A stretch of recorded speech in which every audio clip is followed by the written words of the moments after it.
Consistency is the hardest part of the learning curve. To be completely honest, my motivation to study was low this week, but I pushed through my fundamental analyst models anyways, and it ended up being one of the most valuable weeks yet.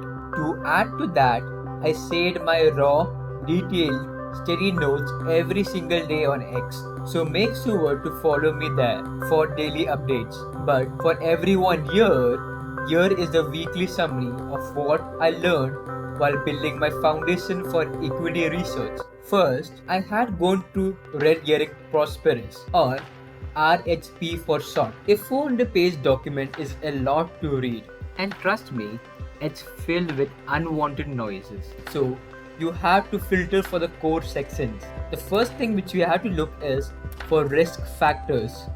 The second section is to check the introduction part, where we have to particularly look into the general information, capital structure, and the objects and the basis of the offer.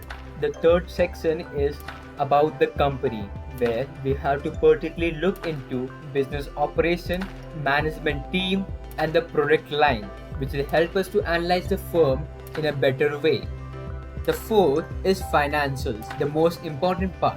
The fourth is the legal section. Here we have to look into, is a company battling any major legal battles. Next is the psychology of investing. A perfect valuation model is useless if your mind misbehaves. I broke down 4 major traps. First is the sunk cost fallacy. Basically, this means throwing good money for the bad ones, just to average down a losing stock or simply to avoid realizing the losses. Second is loss aversion, where one holds fundamentally weak stock just in the hope of recovery, while selling your winning stocks way too early, because the pain of loss feels twice as intense as the joy of profit. Third is herd mentality. As the word herd mentions, blindly following a trend without actually understanding the underlying fundamentals. The fourth trap is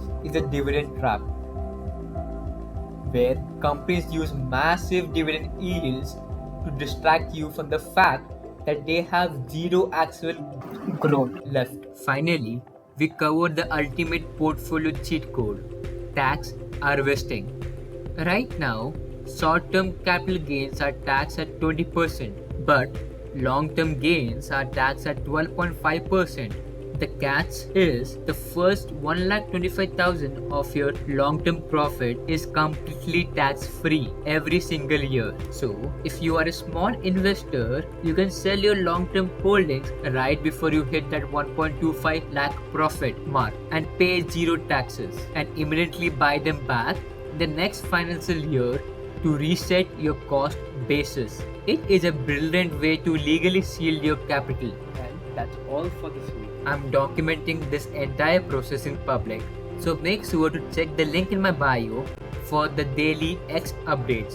And let me know in the comments which of these concepts trips you the most. Till then, see you back in the next video. Until then, block out the noises, protect your capital, and keep building the roadmap.